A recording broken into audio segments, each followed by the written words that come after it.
خواهران و مادران عزیزی ما باید عفت و مادری خود را، عفت مادری و عفت زنی خود را باید رعایت نمایند و پیروی از فرهنگ بیگانه که از پس اون برای ملت ها بلاهای زیاده بار میکنند، یعنی از اونها حذر داشته باشند. این یک طرفی مسئله. طرف دیگری که حالا سیاه، عادتا از قدیم مردم ما به سیاه پوشی عادت نکردند، یعنی در نظر اکثریت کلی چی مادر، خواهرها و چی مردم تاجیکستان رنگ سیاه چندان قبول نیست، یعنی ملی یعنی سیاه نیست از ما.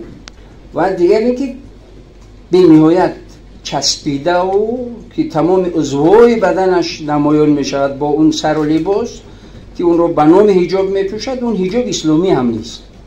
چرا که حجاب اسلامی یا ستر این اسلامی یا لباس اسلامی